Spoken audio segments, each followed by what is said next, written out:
चलिए हम बिल्कुल लाइव हो चुके हैं। तो हेलो दोस्तों, आप सभी का स्वागत है आज की वीडियो में। आज की वीडियो में नोटिफिकेशन जाने का कोई वो मतलब नहीं है, जाएगा कि नहीं जाएगा पता नहीं, क्योंकि बैक टू बैक वीडियोस आएंगी तो आपको पहले ही ध्यान रखना पड़ेगा। बाकी नोटिफिकेशन तो चला गया, कोई दिक्कत वाली बात नहीं है। अब जो हम सॉल्व करने वाले हैं वो सीडीपी की बात करने वाले हैं, सीडीपी के आंसर की के बारे में बात करने वाले हैं।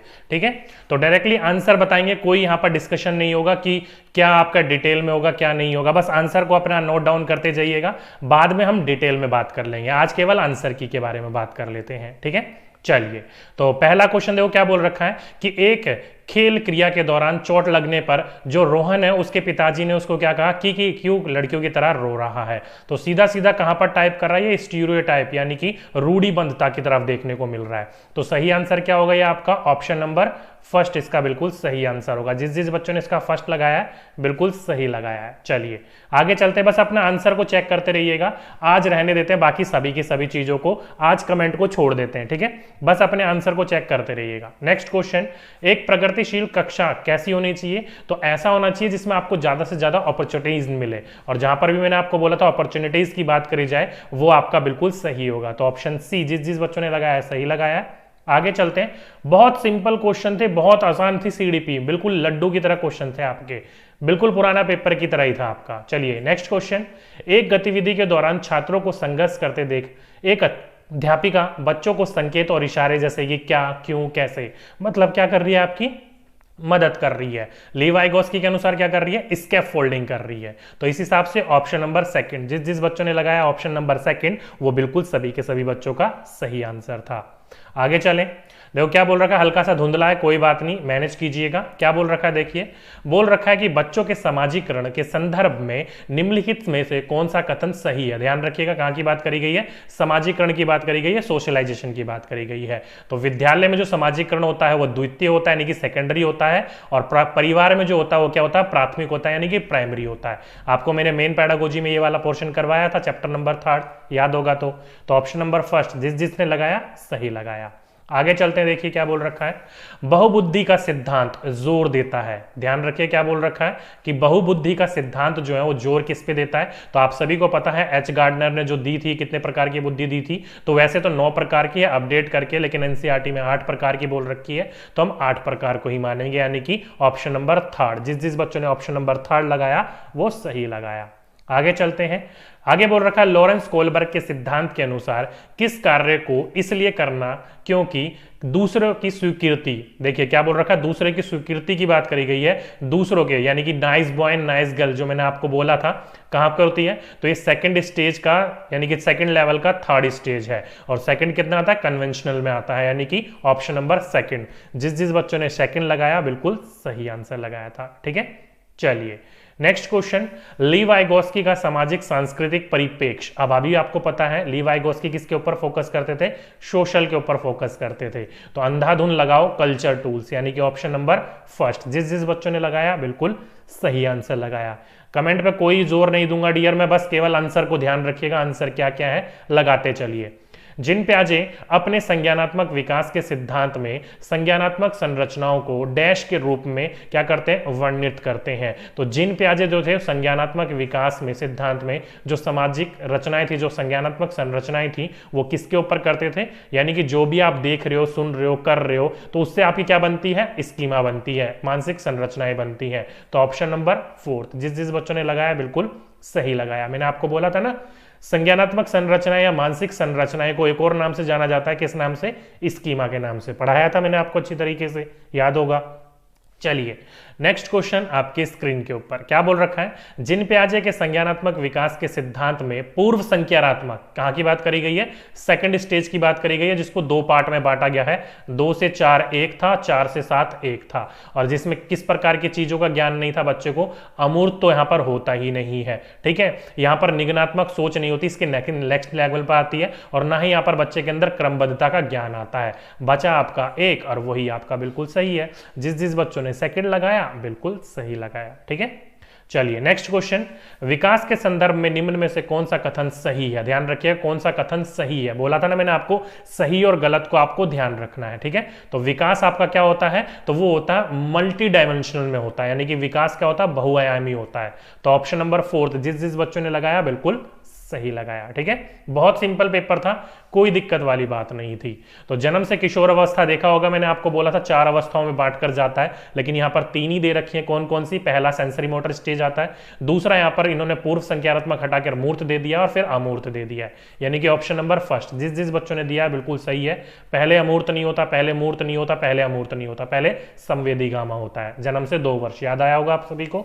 चलिए, एक प्रगतिशील कक्षा में व्यक्तिगत भिन्नताओं को, इंडिविजुअल डिफरेंसेस वो शो कर रहा है, तो क्या करना चाहिए आपको? तो अधिगम या फिर प्रक्रिया की परियोजनाओं के लिए महत्वपूर्ण है। क्यों? क्योंकि मैंने आपको बोला था इंडिविजुअल जो होता है वो सीखने सिखाने में क्या होती है, एक तरीके का वो साधन में होती है, ना ही वो असफलता में, ना ही वो बाधा में, और ना ही किसी प्रकार के योग्यताओं आधारित, क्या बोल रखा है, क्राइटेरिया में आपको बांटना नहीं है। तो ऑप्शन नंबर 4 जिस जिस बच्चों ने लगाया बिल्कुल सही आंसर था। नेक्स्ट क्वेश्चन, एक समावेशी कक्षा, इंक्लूसिव क्लासरूम, पूरा चैप्टर अच्छी तरीके से पढ़ाया था मैंने आपको। तो इसमें क्या करना था आपको? अवसर देने थे बच्चों को। क्या देने थे? ज्यादा से ज्यादा अपॉर्चुनिटीज देनी थी, यानी कि जिस जिस बच्चों ने इसका ऑप्शन नंबर 4 लगाया हो वो बिल्कुल सभी के सभी बच्चे करेक्ट हैं। ठीक है, चलिए आगे चलते हैं। नेक्स्ट क्वेश्चन देखिए, दिव्यांग अधिनियम जो मैंने आपको करवाया था 2016 वाला, याद होगा, तो मैंने आपको अच्छी तरीके से ट्रिक के माध्यम से बताई थी, जो कि मैंने आपको क्या बोला था, ये शारीरिक यानी कि फिजिकल डिसेबिलिटी होती है। तो ऑप्शन नंबर 14th का थर्ड देखते ही लगा लेना चाहिए था। जिस जिस बच्चों ने 14th का थर्ड लगाया वो बिल्कुल सही आंसर लगाया है। ठीक है, चलिए नेक्स्ट क्वेश्चन आपकी स्क्रीन के ऊपर देखिए, पढ़िए क्या बोल रखा है कि अधिगम कठिनाइयों से जूझते छात्रों की जरूरतों को संबोधित करने के लिए एक अध्यापक को नहीं, ध्यान रखिएगा अंडरलाइन कर रखा है, नहीं दृश्य स्व सामग्री का इस्तेमाल तो करना चाहिए, संरचनात्मक शिक्षा शास्त्रीय उपरागमों का भी इस्तेमाल करना चाहिए, व्यक्तिगत रूप से भी ध्यान देना चाहिए, लेकिन जटिल प्रक्रियाओं का इस्तेमाल नहीं करना चाहिए, चाहे वह आकलन हो, मूल्यांकन हो या किसी भी प्रकार की चीजें हो। तो ऑप्शन नंबर 4 जिस जिस बच्चों ने लगाया बिल्कुल सही आंसर लगाया है। ठीक है, सृजनात्मक बच्चों की क्या पहचान होती थी? तो मैंने आपको बोला था क्या होते हैं ये, आप सारी सोच वाले होते हैं। इंटेलिजेंट क्या होते हैं? अभी सारी सोच वाले होते हैं। तो सृजनात्मक आप सारी देखते ही लगा लेना चाहिए था आपको। ठीक है, चलिए नेक्स्ट क्वेश्चन, विविध पृष्ठभूमियों के अधिगमकर्ताओं को संबोधित करने हेतु एक अध्यापक को, क्या बोल रखा है, विभिन्न पृष्ठभूमि को। अब यहां पर कई बच्चे देखो ये वाला ऑप्शन लगाकर आ गए हैं, जिस जिस बच्चों ने ये वाला ऑप्शन लगाया है वो गलत है। क्यों? क्योंकि इन प्रकार के बच्चों को आपको अनेक प्रकार के उदाहरण देने चाहिए, ना कि मान्यकृत आकलन की, ना ही आपको सम्मेटिव परीक्षण की बात करी गई है यहाँ पर। तो ऑप्शन नंबर 2 जिस जिस बच्चों ने लगाया बिल्कुल सही आंसर लगाया है। ये जिस बच्चे का पेपर है उसका ये वाला क्वेश्चन गलत हो गया है। तो ऑप्शन नंबर 2 जिस जिस बच्चों ने लगाया सही लगाया। ठीक है, चलिए नेक्स्ट क्वेश्चन क्या बोल रखा है, समस्या समाधान क्षमताओं को किस प्रकार सुशुद्ध किया जा सकता है, यानी कि सही किया जा सकता है। और किसकी बात करी गई है?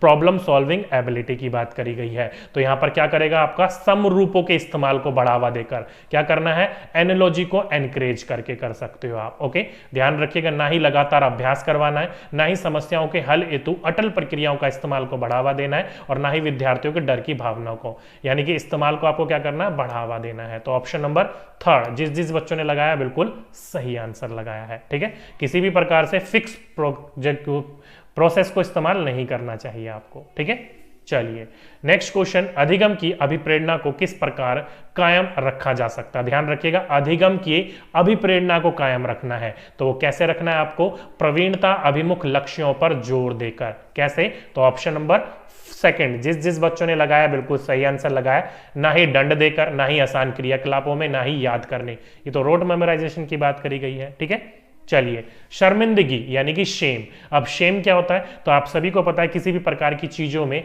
नकारात्मक प्रभाव डाल सकता है आपके लिए। तो ऑप्शन नंबर 2 जिस जिस बच्चों ने लगाया बिल्कुल सही लगाया है। चलिए नेक्स्ट क्वेश्चन, निम्न में से अध्यापन अधिगम का सबसे प्रभावशाली माध्यम कौन सा है? अध्यापन अधिगम का बोल रखा है, ध्यान रखिएगा, किसका बोल रखा है? अध्यापन अधिगम का बोल रखा है, सबसे प्रभावशाली बात करी गई है। तो जिस जिस बच्चों ने इसका ऑप्शन नंबर 2 लगाया बिल्कुल सही आंसर लगाया। देखिए, विषय वस्तुओं को याद करने पर फोकस नहीं होता है, बिना विश्लेषण की बात नहीं होती है, ना ही नकल की बात होती है। तो ऑप्शन नंबर 2 जिस जिस बच्चों ने लगाया बिल्कुल सही लगाया। चलिए नेक्स्ट क्वेश्चन, एक अध्यापिका को दिए गए किसी कार्य, क्या बोल रहा है, कार्यकलाप में छात्रों की विभिन्न त्रुटियों का विश्लेषण करना चाहिए। अगर ऐसे करते हो आप तो क्या कर रहे हो, तो त्रुटियों की समझ अध्यापन अधिगम प्रक्रिया के लिए अर्थपूर्ण हो। ध्यान रखिएगा, ये मैंने आपको बताया था, अर्थपूर्ण मीनिंगफुल जो होती है वो बिल्कुल सही होता है। तो ऑप्शन नंबर सेकंड, जिस जिस बच्चों ने लगाया बिल्कुल सही लगाया। ठीक है, चलिए नेक्स्ट क्वेश्चन, बच्चों को सीखने में कठिनाइयां होती हैं। अब बच्चों को जब भी सीखने में कठिनाइयां आती हैं वो कब आती हैं, जब विषय वस्तु को आप टुकड़ों में क्या करते हो, प्रस्तुत करते हो। यानी कि ऑप्शन नंबर फर्स्ट, जिस जिस बच्चों ने लगाया बिल्कुल सही आंसर लगाया। ध्यान रखिएगा, ऑप्शन नंबर फर्स्ट इसका सही था। नेक्स्ट क्वेश्चन, अधिगम की सर्वोत्तम अवस्था, यानी कि जो अधिगम होता है, बेस्ट स्टेजेस होती है, वो क्या होनी चाहिए, तो वो होनी चाहिए कोई भय नहीं और संतुलित उत्तेजना, मॉडरेट होनी चाहिए हर चीज। क्या होनी चाहिए, मॉडरेट होनी चाहिए हर चीज। तो ऑप्शन नंबर थर्ड, जिस जिस बच्चों ने लगाया बिल्कुल सही आंसर लगाया है। ठीक है, चलिए नेक्स्ट क्वेश्चन, अधिगम का संरचनात्मक विचार यह सुझाव देता है कि ज्ञान की संरचना में, ध्यान रखिएगा क्या बोल रखा है, संरचनात्मक विचार की बात करी गई है, और इसमें क्या होना चाहिए, एक्टिव पार्टिसिपेशन होना चाहिए, सक्रिय रूप से उसकी भूमिका होनी चाहिए। तो ऑप्शन नंबर थर्ड, जिस जिस बच्चों ने लगाया बिल्कुल सही लगाया है। चलिए नेक्स्ट क्वेश्चन क्या है, अधिगम के लिए निम्न में से कौन सी धारणा उपयुक्त है, विच ऑफ द फॉलोइंग, क्या बोल रखा है, belief in good for learning. अब आपको सभी को पता है योग्यताओं को सुशब्द यानी कि एबिलिटी टू इंप्रूवल, यानी कि ऑप्शन नंबर एक, जिस जिस बच्चों ने लगाया बिल्कुल सही आंसर लगाया। नेक्स्ट क्वेश्चन, निम्न में से कौन सी परिपट्टी विद्यार्थियों में संकल्पात्मक समझ को बढ़ोतरी, क्या बोल रखा है, करने में सहायक है। ध्यान रखिएगा, इंपॉर्टेंट, सहायक है पूछ रखा है, तो वो इंक्वायरी है, यानी कि कुछ बच्चे को समझ में नहीं आ रहा है, कुछ बच्चे को सीख में नहीं आ रहा, तो सामने जाकर वो पूछ सके। बार बार अभ्यास नहीं, पाठ्य पुस्तक केंद्रित नहीं होना चाहिए, आपको बोला था मैंने, चाइल्ड सेंटर्ड होना चाहिए, और किसी प्रकार का कॉम्पिटिशन भी नहीं होना चाहिए। कुछ डाउट है तो बच्चे को पूछने की पूरी क्या मिलनी चाहिए, आजादी मिलनी चाहिए। ठीक है, नेक्स्ट क्वेश्चन, एक कार्य के दौरान सान्या स्वयं से बात कर रही है कि वह कार्य पर किस प्रकार प्रगति कर सकती है। तो ली वाइगोस्की देखो क्या बोल रखी है, अपने आप से बात कर रही है, यानी कि प्राइवेट स्पीच की बात करी गई है, और ये ली वाइगोस्की महाराज ने कहा है प्राइवेट स्पीच की बात। और प्राइवेट स्पीच को एक और नाम से आप जान सकते हो, किस नाम से, तो सेल्फ रेगुलेशन, यानी कि ऑप्शन नंबर सेकंड, जिस जिस बच्चों ने लगाया इसका बिल्कुल option number second is the right answer. ठीक है, चलिए नेक्स्ट क्वेश्चन, मूल्यांकन पद्धति का लक्ष्य होना चाहिए। तो सीसीई वाला मैंने आपको अच्छी तरीके से पढ़ाया था। तो मूल्यांकन क्या होना चाहिए, बच्चों की त्रुटियों को जानना और उसको कैसे ठीक किया जा सकता है और आगे की तरफ बढ़ाया जा सकता है। तो किस में होगा, तो ऑप्शन नंबर थर्ड, विद्यार्थी जो त्रुटियां कर रहे हैं वो क्यों कर रहे हैं, उनकी जरूरतों उनकी आवश्यकताओं को पहचानने के लिए। तो सी, जिस जिस बच्चों ने लगाया बिल्कुल सही लगाया। नेक्स्ट क्वेश्चन, बच्चों के विकास की व्यक्तिगत विभिन्नताओं को किस प्रकार प्रतिरोपित किया जा सकता है। तो किस प्रकार प्रतिरोपित किया जा सकता है, तो अनुवांशिकता एवं पर्यावरण का पारस्परिकता, यानी कि दोनों को क्या करना चाहिए एक साथ, ना ही केवल अनुवांशिकता पर, ना ही केवल पर्यावरण पर, और ना ही अनुवांशिकता और ना ही पर्यावरण, ये दोनों तो होनी, और दोनों के दोनों, मैंने आपको बोला था दोनों का क्या होता है, गुणात्मक होता है, योगनात्मक नहीं होता है। ठीक है, तो जिस जिस बच्चों ने इसका ऑप्शन नंबर फोर्थ लगाया वो बिल्कुल सही आंसर लगाया। ठीक है, चलिए तो अब मुझे बताइए 30 क्वेश्चन में से आपके कितने क्वेश्चन बिल्कुल सही हुए, जल्दी से बताइए। इस 30 क्वेश्चन में से कितने क्वेश्चन बिल्कुल सही हुए सभी के सभी बच्चों के, क्योंकि पेपर बिल्कुल सिंपल था, पेपर में किसी प्रकार की कोई दिक्कत नहीं थी, पेपर बिल्कुल सिंपल था, मजेदार पेपर था। चलिए चलिए चलिए, बच्चे कह रहे हैं सर मेरे 30 सही हो, 27 सही हुए हैं, चलिए बहुत अच्छी बात है। चलिए चलिए चलिए, तो ये था दोस्तों आज का हमारा पूरा का पूरा पेपर, और साथ ही साथ में एक मैं आपके लिए न्यू बैच अनाउंस कर रहा हूं 2021 में। ध्यान रखिएगा, कई बच्चे कह रहे थे कि सर पेड क्लासेस भी होती है आपकी, तो हम शुरू से ही लेकर चलेंगे हम पेड क्लासेस को। ठीक है, तो मैं सीटेट 2021 के लिए एक पेड बेंच लॉन्च करूंगा आपके लिए, जिसमें मैं, हमारी और पूरी टीम आपको क्या पढ़ाएगी, पूरा का पूरा सीटेट पेपर 1 कंप्लीट करवाएगी। ठीक है, और वो कहां पर होगा, तो एक ऐप है धुरीना ऐप। कौन सा है, धुरीना ऐप, जो कि गूगल प्ले स्टोर पर भी है और एप्पल प्ले स्टोर पर भी है, यानी कि एप्पल स्टोर पर भी है। तो जिस जिस बच्चे को चाहिए तो वो आप अपना जाकर ले सकते हो, बाकी कोई दिक्कत हो तो इस नंबर पे आप कॉल करके पता कर सकते हो। ठीक है, तो ध्यान रखिएगा, ये वाला जो है आपका न्यू बैच स्टार्ट करे जाएगा आने वाले 2021 के लिए। जो बच्चे अभी से प्रिपेयर करना चाहते हैं, नए बच्चे, तो वो कर सकते हैं। ठीक है, बाकी कैसा रहा पेपर नीचे कमेंट बॉक्स में जरूर लिखकर बताइएगा। ठीक है, चलिए आज के लिए बस इतना ही, बाकी नेक्स्ट पेपर के आंसर की के साथ और मिलते हैं। ओके, चलिए ओके डियर, सभी को बेस्ट ऑफ लक। आपके एग्जाम जैसा भी गया उसको आप छोड़िए और